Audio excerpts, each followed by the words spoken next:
Hello and welcome back to the finish line and our Breeders' Cup preview. We will also be touching on Wincanton and their elite hurdle, where we expect to see the return of Goshen and a very, very good novice harvest chase from Wincanton as well. But as always, I'm joined by the two boys. How are you enjoying election day? Because I've heard absolutely nothing but it for the last 8 hours in our chat. There's literally, it's everywhere. I can't, every time I turn on Instagram, I don't have Twitter, but that's flashing up everywhere as well. I don't even have Twitter, and all I'm looking at today is Twitter. I swear to God, listening to the two of them in the chat is like listening to two kids on the playground arguing over who has the best father. It's just it's good crack though. I was like, oh, good Jesus Christ, could this stop? I have no real feeling for it, but I just think it's mad, like what's going on. That's not what the text say.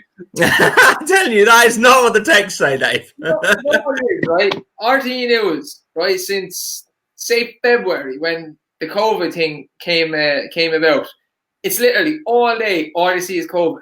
Today is the first day in the entire year since then. You can't even find COVID on RTE News. All it is the American election. Maybe mad. COVID's not real, Dave. Don't you start them off now, will you? Who knows, Tom? I heard someone telling me earlier that it's all going to miraculously go away now. The American election is over, so we're all in on it. Apparently, do we have to take inject ourselves with disinfectant or whatever? Take the bleach, yeah. That's all into the eyeball. That the Betfair market's been amazing to look at though. Huh? There's over $500 million matched on the Betfair market now. That's a lot. Biden went out to 9-2. Trump went into like 1.2 something, and now it's completely flip-flopped the other way around. I was awake at 4 in the morning, and Trump was like 1-4 on at that stage. Yeah, and he came back, and he's back in and back out. It's yeah. I woke up and I looked at it, and I texted you. I was like, "Oh, I can't believe this." Yeah. I just don't like him. He's a horrible human being, and that's it. End of story. For me, anyway. I wouldn't care if he was, as I said to you today, Andrew, I wouldn't care if he was running against you, I'd vote for you. You should do it. That's an insult, or I'll support you. What way to take it? I'll be a campaign manager. Okay. I'd probably have voted for Kanye West over him, to be honest. Was he in the election? He was in the election. Yeah. Love of God. Do you know the orange thing, the other? Yeah. He was one of the others. Yeah. He kindly stepped away in the middle of last night, realizing he was getting no votes. He's basically, I'm going to just not do this time. This is right. Enough of bloody politics. It's stay in America. Breeders' Cup is on this weekend, and we're going to cover the Breeders' Cup Mile, Turf, and Classic. So we will start with the Breeders' Cup Mile, and we have Cameco Uni, Roaring, Raging Bull, Ivar, Safe Voyage, Siskin, Circus Maximus, Boom Master, and so on. It looks a decent enough race. Draws have been kind enough to the European horses. Dave, where are you seeing the winner coming from here? To be honest, I don't know much about the American horses. So we have watched American racing for 6 months. You must know something. Yeah, we didn't watch. We were watching what's it called, Golden Gates and all that place, and name another crazy place. Remington, wasn't it? Remington was the one furlong race. Australia, Golden Gates. Oh, that was America. 1 furlong sprint. Oh, was it? Is that American? Oh, well, look, they weren't any good anyway. What we were watching was like watching greyhounds. Top 1 or 2. Gone. You'd have to think the Europeans have the advantage here, but I'm really sure that Uni won this last year, and we would have been on in America, a European horse, I'm sure. I like 2 in the race, Safe Voyage and Circus Maximus. Okay. Safe Voyage, I would always kind of took him on, but as he's got older, he seems to have got better. He's run well in all the kind of decent races, and he is third then in the race that one Master won there at Arc Weekend. The mile, he's kind of better over 7 furlongs, I think. The mile might stretch him a little bit, but it seems to be kind of the American race, and it's a little bit faster. It's like a 7.5 furlong race almost, not really a mile, so that might suit him. And Circus Maximus, just he is what he is. He'll run his heart out. He might be fifth, he might be first, he might be second. He got a good draw, so surely he can kick out from the front and ride more. He'll probably be the first off the bridle, but he'll be last stop. I respect Kamiko or Kamiko, however you pronounce it. But I don't know. I think his best race of the year was at the start of the year when we backed him for the Guineas. I don't think that form against Ben Battle is up to much. Yeah. Tom, where are you putting your dollars? My dollars will be, as Dave said, Uni's interesting. Has a good record around Keeneland as well. Won this last year and has a very wide draw though. That was my only issue with Uni this year. I can see the case for Kamiko, definitely. My only issue is he's 4-1 in his favourite.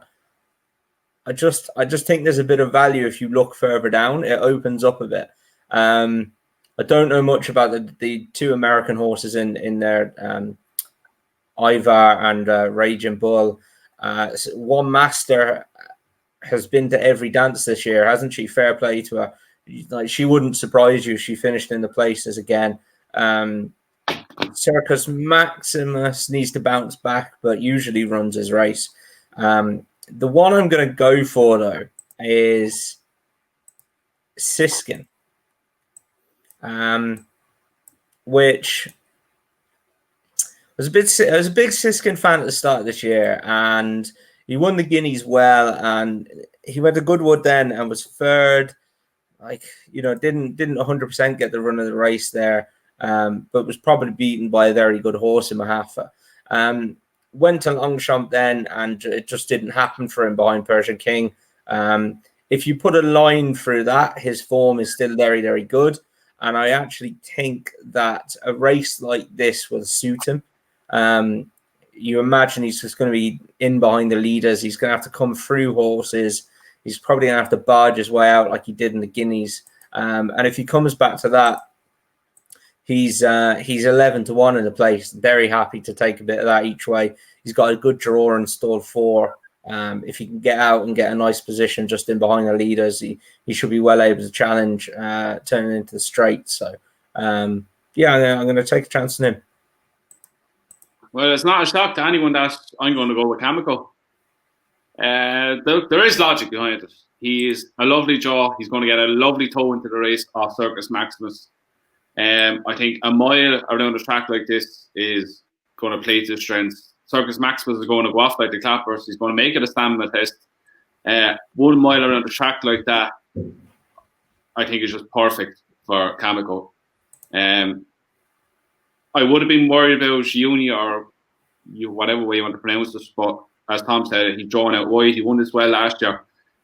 Roman Bull and Ivar, they're much and muches together.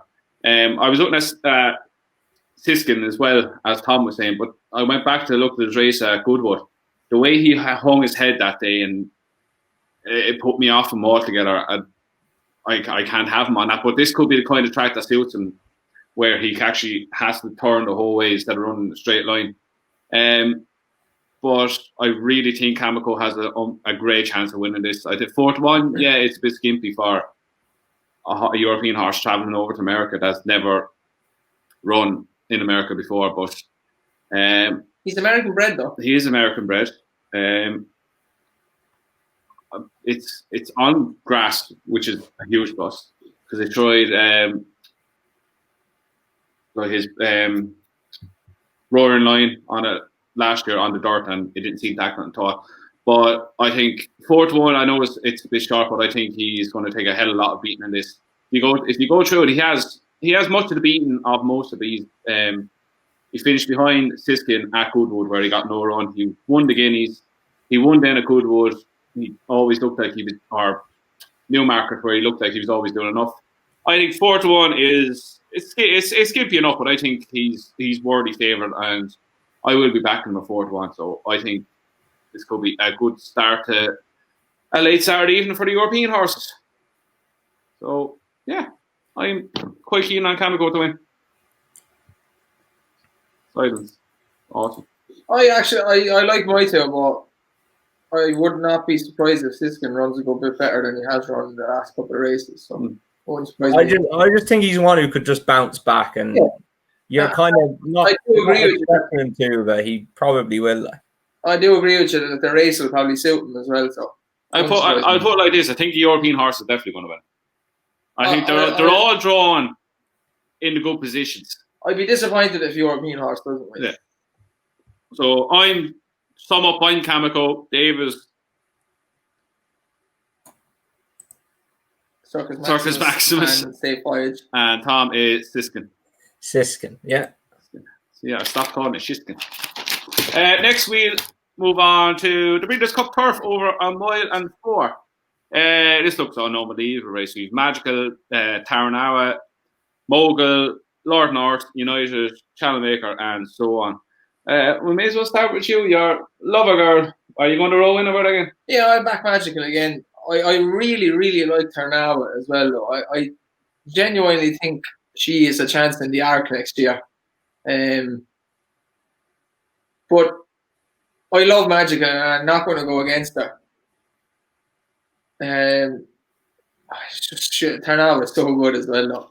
It's a really good race. There's some great horses in it. Mogul finally did maybe what they were promising he would do in France the last time. He didn't get to run in the Arc then. I think he would have a chance in the Arc the way the horses that finished up the top. The other horse, Lord North, had decent enough form earlier in the year. Again, I'd be surprised if a European horse doesn't win. I think Magical does have the best form how it runs against the Naval, but I wouldn't be surprised if Taranawa wins, but I will pick Magical. Tom, your thoughts? Magical, or will Taranawa be the new queen? Yeah, well, there's a few others in there as well. Mogul would have been interest to me, but he's drawn out very wide. Pierre Charles Boudot is going to have to be at his very, very best to get him to win from there, I think. I just came down on the side of Taranawa. I just want to take a chance on her, really. She's drawn next to Magical. It'd be interesting to see where Christophe Soumien goes on her. But I think me and Dave both back to the day of the Arc, and we were both impressed. And just the way she quickened up that day down the outside, so hard to come from behind on heavy ground like that. And yeah, I'm pretty keen on her for the weekend. I agree with Tom. I think Taranawa or Tanawa, whatever way you want to pronounce it, is one of the best bets of the weekend. She's massively improved. Really, she's 3 from 3 this season. She's beat Cayenne Pepper, Rabina, Alpine Star, Wonderful Tonight, who has won 2 Group 1s since she was behind Taranawa in that. Very good win in the Prix de l'Opera, as Tom said, coming from behind on heavy ground at Longchamp is not an easy thing to do. That was over a mile 2. She's back up to mile 4 where she's showing her best form. She's drawn 3, perfect draw to get it dragged into the race. I think turn for the bend. Who's on her? Christophe Soumien. Pull her out, kick on, and I think we won the most impressive wins of the weekend. Mogul it's good that Pierre Charles Boudot is back on him. I think he got the best out of him last time. But I think Taranawa is going to be very, very hard to beat in this, especially with all the back form. I think it's nearly impossible to beat. I think Magical looked tired at the Champions Day. She looked a tired horse. I think the race against Gaia took more out of her than they thought, because they went hammer and tongs from nearly the start, and I think it was maybe a race too many for her. That was kind of my same feeling as well. She didn't get the best of rides at Ascot, I didn't think. Yeah. She got a bad ride. She got a bad ride. She's also stepping up to a mile 4 again, and I think her best trip is a mile 2. I think she's a real kind of mile 2 specialist. And yeah, that race she's had 2 races against Gaia this year that are like, he goes from the front and he goes hard. So I think they were tough races. I'm just a bit worried that, she's going to be able to go and do it again. If there's any mare that can do it, it's probably her, but I'm just a little bit concerned about that. like the plus thing about her, she's been to America before in the Breeders' Cup. She's ran a massive race behind an Able before, so like she has backed it up before. She is able to travel. She acts on an American track, so that's another thing. That's probably why she is favourite at this stage. Yeah. So sum up, I am Taranara, whatever it's called. I'll stick with Magical, my favourite horse on the flat, but Tarna was a massive danger. She's very, very good. Yeah, I'll go Tanawa. I'll take a chance on that. Right, next to the Breeders' Cup Classic over a mile 2 on the dirty stuff. So we have Improbable, Maximum Security, and Tislaw probably the main players. Tom, Tislaw, you give him another chance, or is it time to move on? Yes, I will give him another chance in this, I think. He was second last time behind Authentic. They were a long way clear of the rest of them. I know Authentic was drawn that wide that day, but Tislaw had to go a bit wide as well, I think. And yeah, I think he comes here with a fresh horse. Authentic has gone and got beaten again since. And yeah, he's got the draw as well. He's drawn in stall 2. Authentic's out in 9. Maximum Security is out in stall 10 as well. He needs to bounce back from a defeat the last day. So yeah, I'm happy to give Tislaw another shot. Definitely, it was only one run that he lost last time out, and he didn't lose too much in defeat for me. So I think freshened up, I'm happy enough for that. Dave? I don't know much about it, to be honest, but I would go with Tom. Your main thing about horses is give a horse a second chance if you like him. And he looked like a world beater in America until he came second that time. But I'd give him one more shot. Yeah, so, is the law. I'm going with Improbable. I've actually backed him the last time he won, where he beat Maximum Security in the Group 1 in Santa Anita. He was off the bridle about 3 to 4 furlongs out, but geez, did he pick up and power away to finish. He really caught my eye. I think this is going to be run at a furious pace. He's drawn an 8. I think that'd be perfect for Irad Ortiz to get him in behind, get him a bit of cover, take him out on the home stretch, and just let the turbo kick in. It's going to be an unbelievable race. Like Maximum Security, people are questioning him because he was drugged up to the last to win 2 races. That Saudi Cup, was it? He won that and then got chucked out. He got chucked out in a race in America last year as well. But I really think Improbable will take some beating in this. I think the turn of foot he shows and the way he can sustain it for a long period is going to burn them all off. So I'm quite keen on him actually to finish off Saturday night on a high. Yeah, that's me. And Dave, you're sticking with Tislaw, and so is Tom. Oh, thank God that's over. Back to the Breeders' Cup. I believe you don't like the Breeders' Cup. I love the Breeders' Cup. I do like it. It's just I've enough of talking about the flat. It's very hard to find winners out of Tom. It is hard.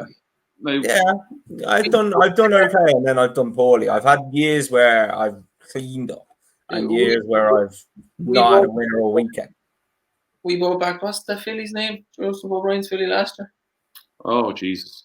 Iridessa. We both backed Iridessa last year, so we actually had a good few pound on that last year, so we ended up doing all right. But it is hard. It's the only winner we backed. Yeah, but sure, she was about 15 to 1 or so.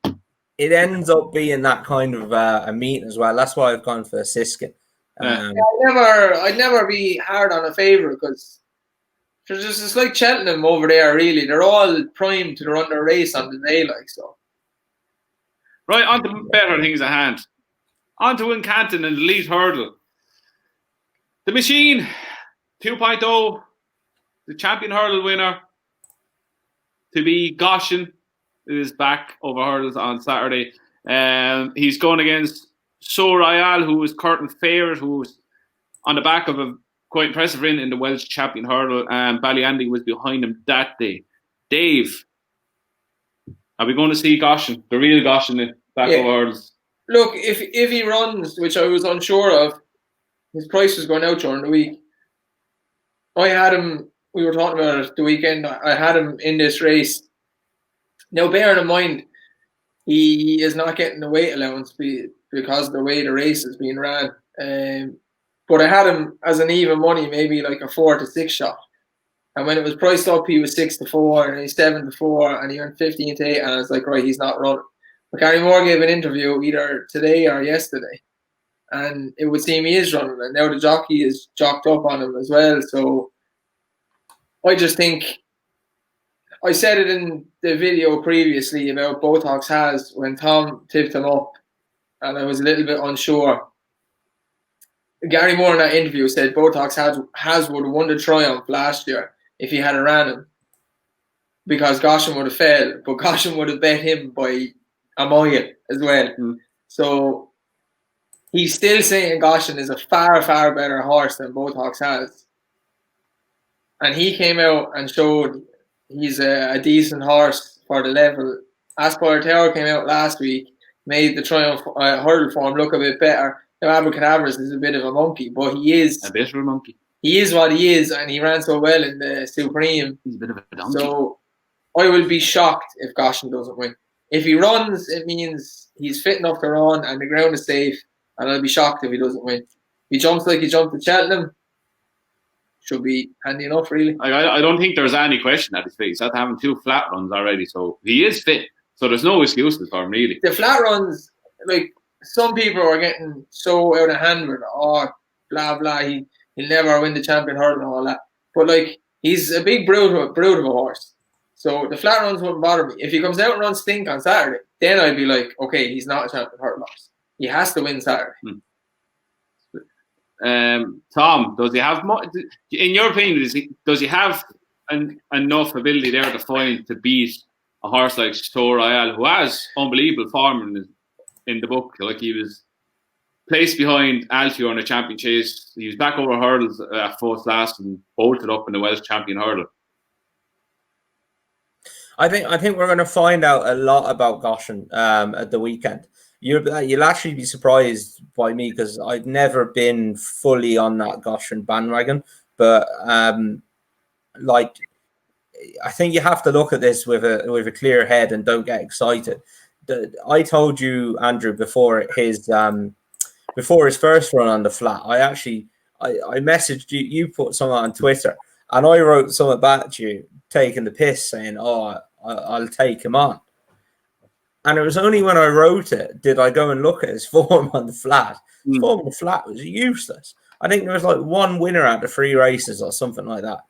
His form on the flat was absolutely terrible. He beat absolutely nothing. He's then gone over hurdles and completely improved out of all recognition. I think what caught people on the hop was, he'd won those 3 races on the flat and then gone over hurdles. So I think they thought he was just improving. But his form of the flat is not very good at all. I'd actually put his last run against Natural History down as maybe his best run of his life on the flat, I think. Natural History has gone on and finished second behind Yukon Glen in a good race. So that's done something for that form.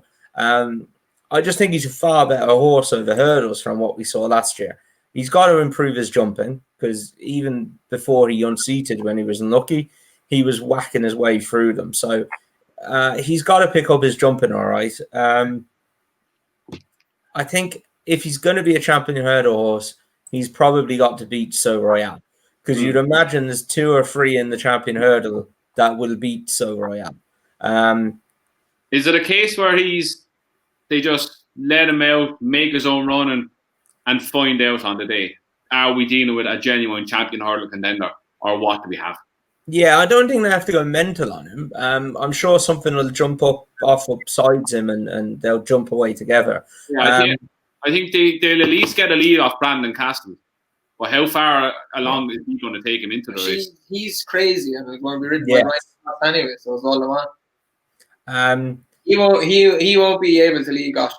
It'll be like the Triumph hurdle again. He might lead him for 2 hurdles, and then Goshen will just take it off. I think they'll be keen to sit in though, and if they can, I think they'll be keen to drop in, like behind him. I don't think they'll want to be building him up as a tearaway front runner, which I don't think he is. I just don't think they could go to Gallop with him in the Triumph. Yeah, that's what I thought. Yeah, that's what I was going to say. But I think he's going to be better in better races because he'll be able to lay up with the Gallop. I just don't think Castle will be going fast enough for him on Saturday.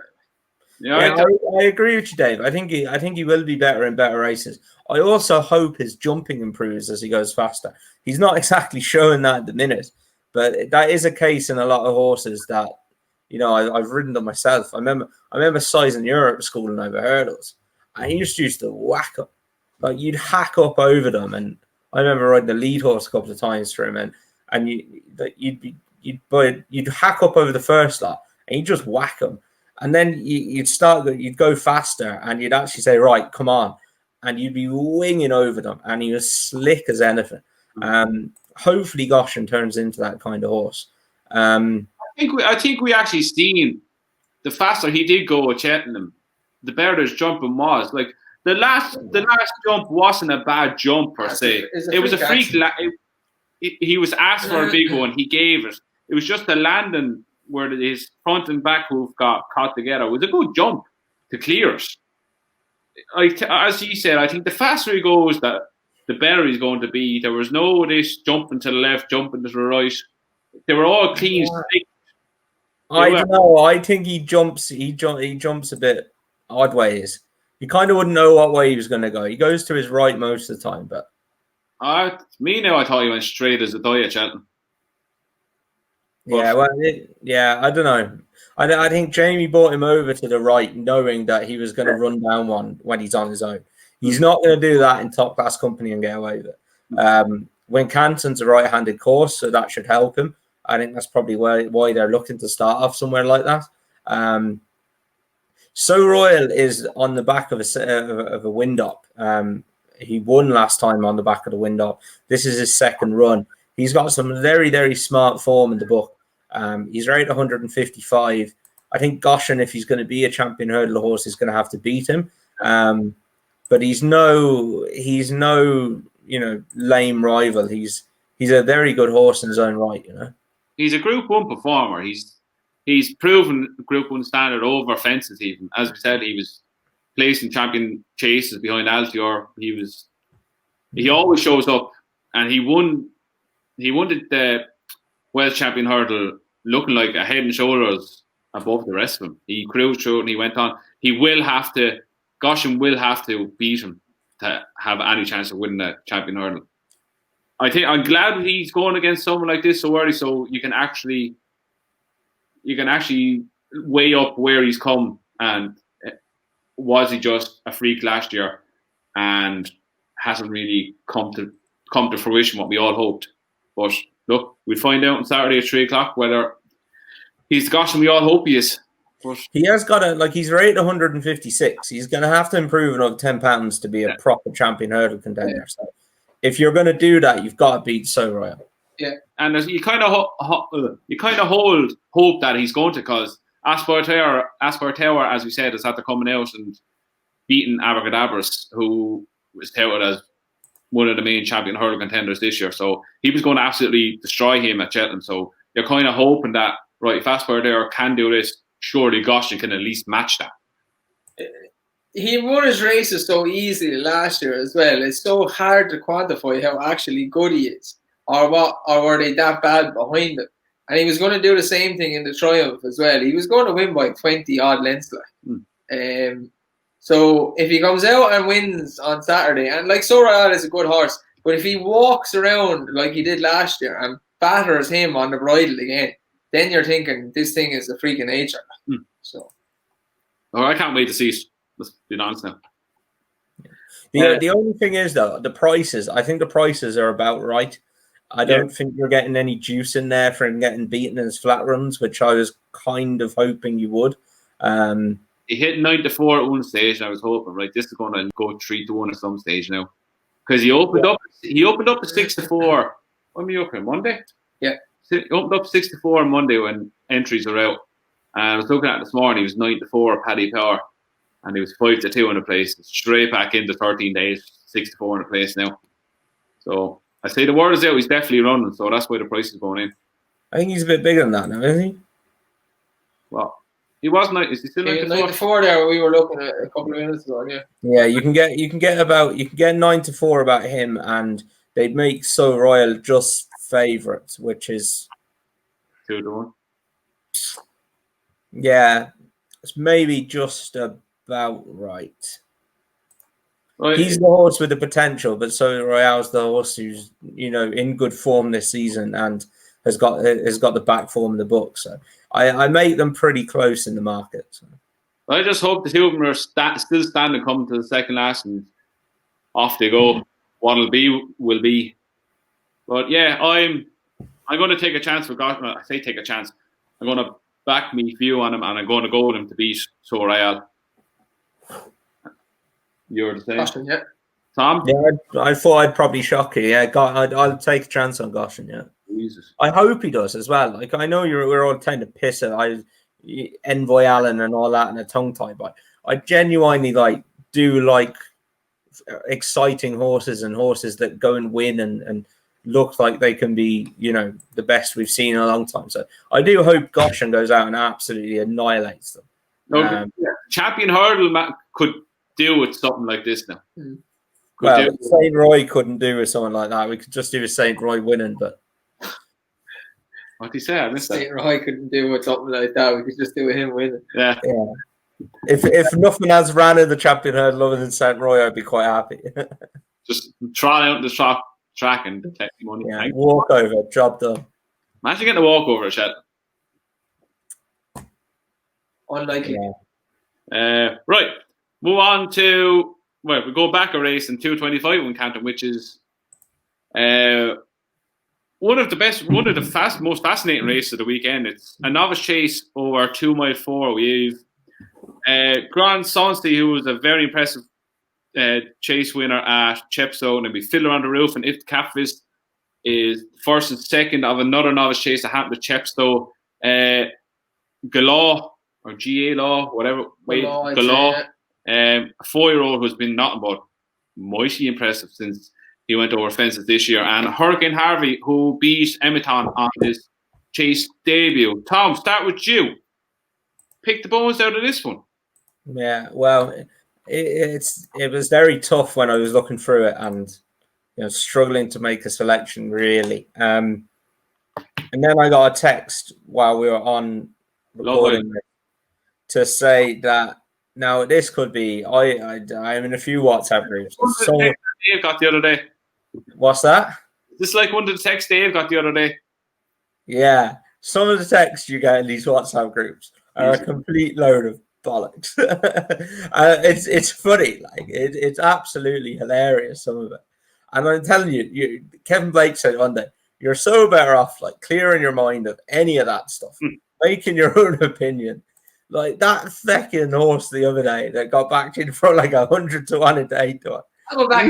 No, you're not. I'll go back again. I watched his first run, right? Oh, lads, I got into when that hit 7 or 8 to 1 in the middle of November. I'm back in it again. Jesus. When that hit 7 or 8 to 1, lads, we should have been laying that for the maximum bankrupt. I don't have Betfair. Oh, Dave has got me 3 times now, right? And I'm really pissed off. I made him lay off Joe Biden and everything. He didn't lay off Joe Biden. Yeah, and he was going to win. He got me with an Abel, which everyone knows about. I decided to back Joe Biden, right? So I backed Joe Biden, and then I texted into the group this morning, and Dave texts back, I told you, I tried to tell you, and I was so pissed off. And the only reason I backed Joe Biden was because David pissed me off. So I laid all this Trump bollocks, and I was like, I want Joe to win. I'm putting my money where my mouth is. And I backed Joe, a stupid bet at 1.66. And then I decided to lay off today, so I'm losing a couple of quid either way, but I bet I didn't want. And then that bloody horse the other day, some yacky 2-year-old from a yacky yard, that ran like a yak the first time. Christmas gamble, lads. Good stable. The horse is still bloody running. And then the best one was, I tell you, the best one was, I got a text then and said, I got a text then after the race that said, you should, lads, the yard were backing that one, so they'd get a bigger price on the other horse that went and won. I was like, Jesus Christ, I need to turn my phone off sometimes, you know. Was that the fella that said, I'm after doing the 80 to 1 and 50 to 1 fucking forecast? Do me a favour, lad. Do me a favour. Where we find these people? What? That was a joke. That was a joke. But yeah. I don't know. So Dave's done me 3 times now, so I'm never getting talked into a bet again. I'll get you again, Tom. Don't worry. You will not. I've done my money now. I done plenty of my money now as well. Payback for me, good, is it? You can be sure I will. Right, thoughts on the novice chase, Tom? Oh, so what we were getting to about 10 minutes ago, before we went on to bloody politics again, was I got a text saying that I can't believe I'm reading this out after all my giving out. I got a text saying that if the Cats fits, you just giving out info. Now you're giving out info. That's what gets me, this info stuff. Anyway, if the Cat Fits and Fiddler on the Roof are apparently not running. So if they didn't run, it changes the whole complexion of the race. It really I'm does. going to go ahead as if they are running. If they don't run, just back Grand Santi. He'll be odds on, but he'll win, I'd imagine. Fiddler on the Roof looked the horse to take out of the last day. He jumped very well, travelled very well, just got tired, and Colin's horses are running uselessly. Running yacky like. If the Cat Fits did not jump a twig, basically, I think his jumping got a little bit better as it went on, but he made some absolute howlers, and he still managed to bolt up. On official ratings, he's rated 162, which is miles clear of everything else. And he gets weight off Grand Santi. So if he runs, I think he is a very, very like confident selection. A second. I'm just looking at the betting here. If the Cap Fits has gone from 6 to 5 out to 13 to 8, Fiddler on the Roof has gone from 2 to 1 out to 5 to 2. Grand Santi has gone from 4 to 1 into 2 to 1. Your theory might be right, Tom. There you go. Look, maybe it is right. If they don't run, then obviously, see that Galore gets a lot of weight off of Grand Santi, but I would imagine Grand Santi should be good enough to beat him. But to be honest, lads, it's a no bet. It's a no bet race. It's a really good race, but it's a no bet race. I wouldn't back if the Cap Fits at 11 to 8 in a novice chase. I just don't need to do that. To be honest, it's not a betting angle for me at all. But yeah, he'd be my selection if he runs. Dave? I think that Galore might win. He's very impressive. He's very impressive. Good jumper, getting a lot of weight. If they all turn up, it's a good race, but even if they all turn up, I quite fancy him, to be honest. I was torn between him and Grand Santi. The way it would usually put me to Gallo, but geez, you can't get away from Paul Nicholls' horses. Everything is he had a 4-timer at Exeter the other day. Or he should have had a 5-timer where one of them fell at the second last where he's going to absolutely hose up. But getting back to that, I was very impressed with the way Grand Santi jumped around Chepstow, and he won by half the track doing a hack canter. He was a decent hurdler. He looks like he's going to be a lot better chaser.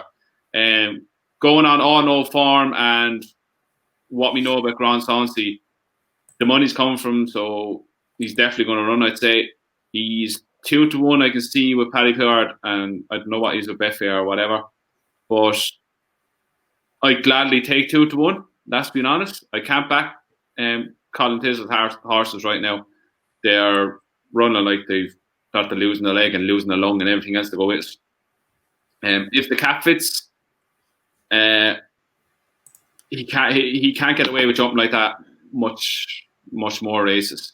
He finished like an absolute train, but I think it was made look better because Fiddler on the Roof blew up. Who else did he run against? Emmeton. Emmeton went off like the clappers. He blew up. I think it was made look better than it actually was. If that makes sense. So I really fancy like Tom Grandsonsy would be a strong fancy for me in this. I think it'll be set up nicely. Gallo will go off in front, set a decent pace. He'll track it and coming down the home straight, take him out, pop the last two, and off he goes. I think even if the other two run, I think he's going to be a good bit better than. I think if Fiddler on the Roof down the line in the season when Colin Thistle, the horses are back in form, I think he's going to be the best horse out of a lot of them. But as of now, I think Grandsonsy, the way he won his chase debut, the way Paul Nicholls' horses are running, and the way Colin Thisle's horses are running, I think it'll be all set up for Grandsonsy to win. So I will gladly take 9-2, 9-4, 2-1 on him. For my bet,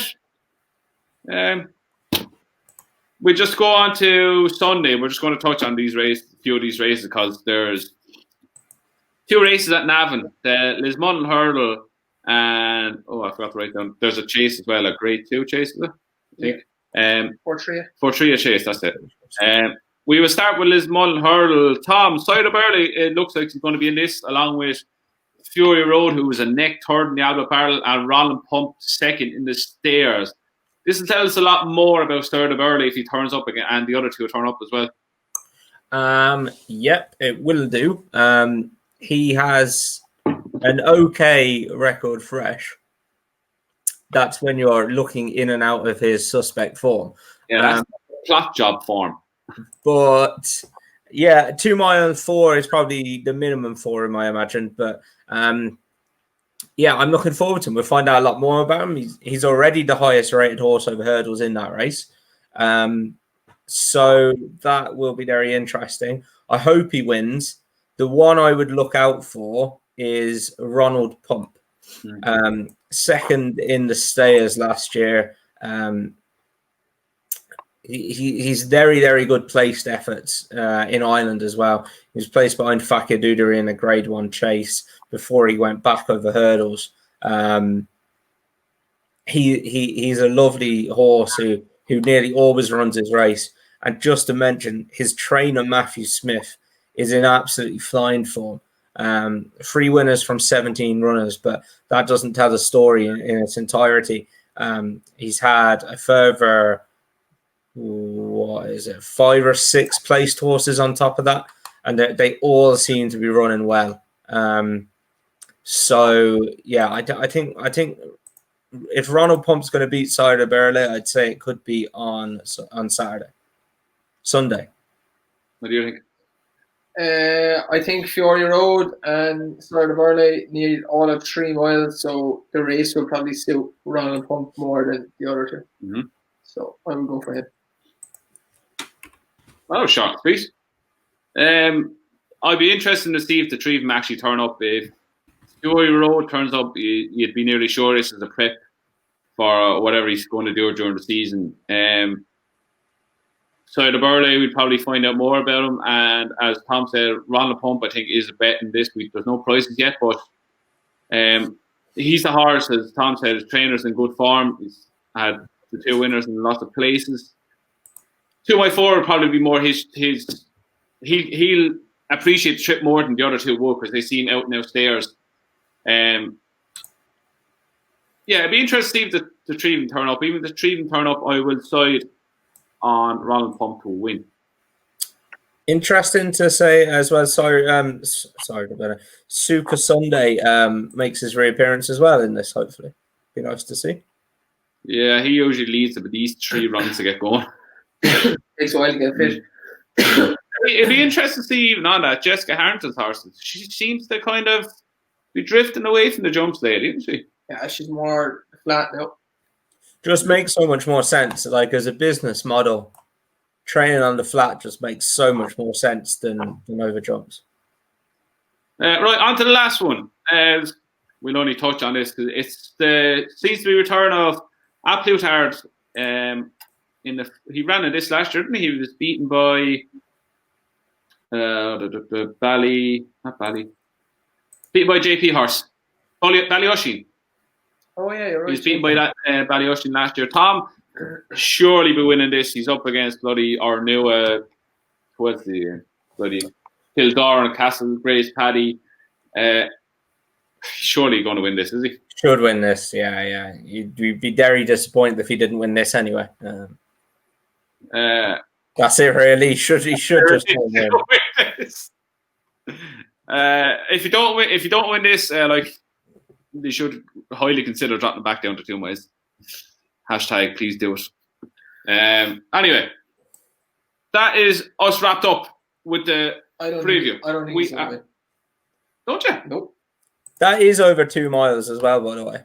Is it over 2 miles? I thought it was. I was just checking before I said it. I think Claire de Beaufort will win. Okay, maybe this is Claire de Beaufort. Go on.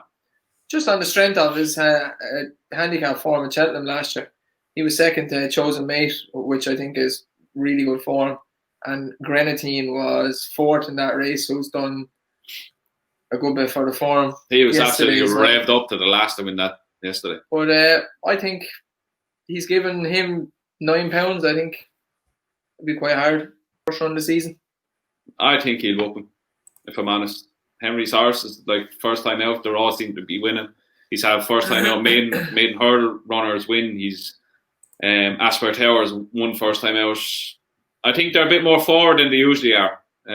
Even I say that's a lot to do with COVID and trying to make back a bit of money, I'd say, more or less. But yeah, I think Aflutar will absolutely whoop these. But what price is going to be now? He's going to be short odds, I say, odds on at least. Tom, what would you price him up as? This is already priced up with Paddy Power, and what price is it?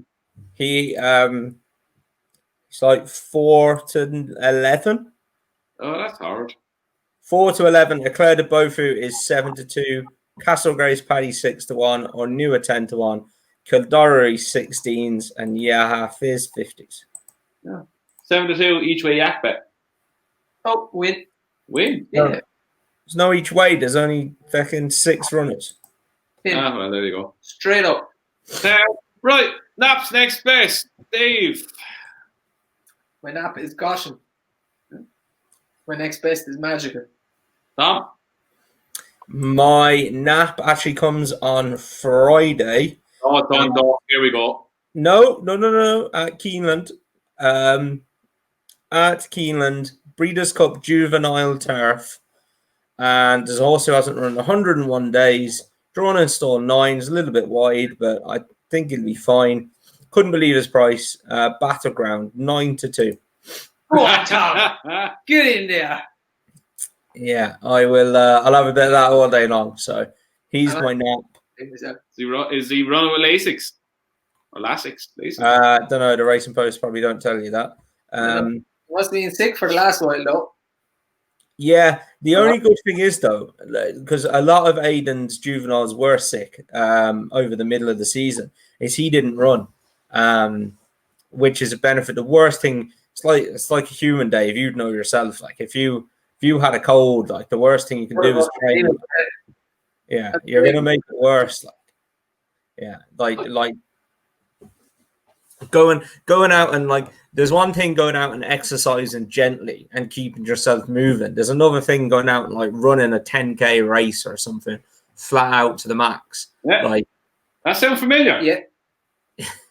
Fella dying on steroids, trying to get his lungs moving. Oh, I'm going to go on a 10K run. Yeah, ring me when you're lying on the ground, like pick you up, you absolute fool. 12K. What a dope, like. And what happened to you that night? I was fucked. Yeah, he ended up out in Arkeen, out in hospital. Oh, was that? Yeah, absolute two. This explains a lot, Dave. You live and learn, Tom. I've lived and learned it. You still won't listen to me. Yeah. The worst thing you can do, though, is when they're sick is run them. And what normally happens is you don't know they're sick until you run them. So the fact that he didn't run, I actually take that as a positive. If they're bringing him over here for this, he's surely revved to the last. they're not going to bring him over for the crack. So he's my nap.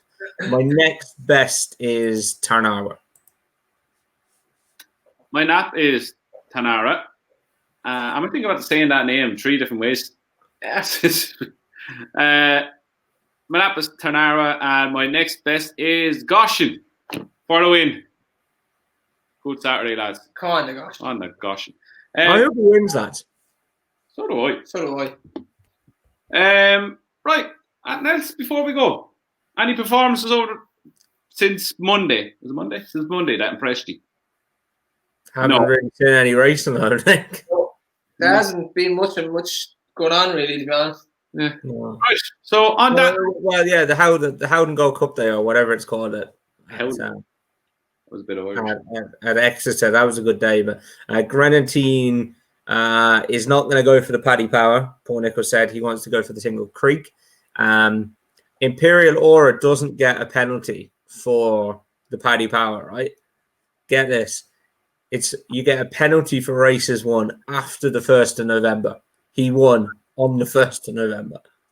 So he runs off 157. Well, that wasn't half planned. Yeah, I don't think it was because Kim Bailey said he'd get a penalty. So I don't think it was planned.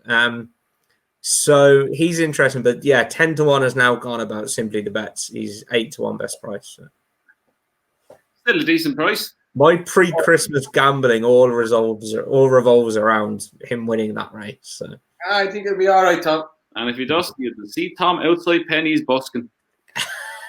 There you go. Anyway, maybe we shouldn't go down that route. No. Leave, gone. Right, that's us done. Before Tom goes off on one. For good. You might just have one little screen here on Sunday. So anyway, you know it. Hey, here's the other thing I wanted to talk to you about. Right, go on. Did you see the Jim Bulger interview about the drugs in racing? No.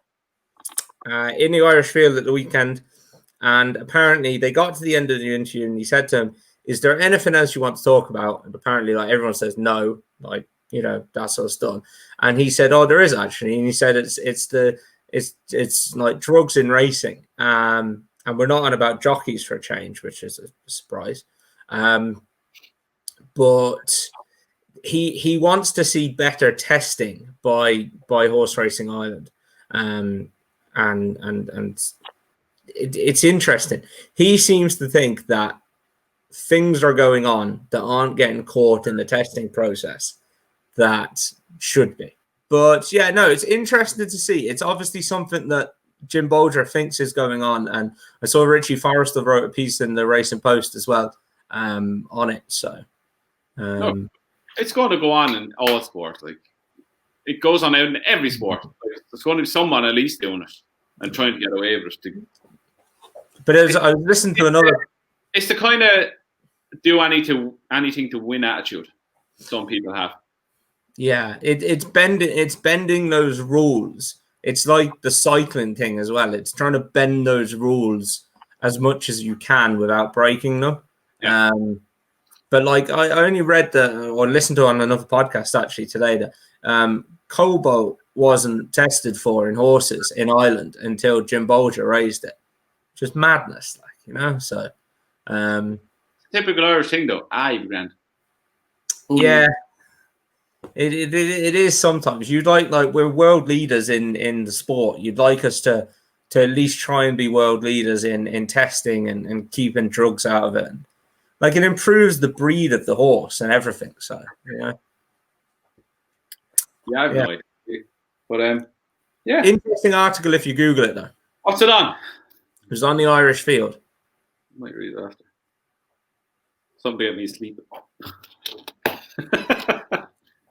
Anyway, that's us done for another week. Again, thanks for watching, lads. Before that, we will be back on Sunday with our review show live at 8 o'clock on YouTube and Facebook. And we review what we went through here, some other moments that might happen over from now until Sunday evening. So thanks for watching, lads. If you haven't subscribed already, hit the subscribe button, give us a like. Comment below with your best bet of the weekend. We will see you again live on Sunday at 8 o'clock for our review show.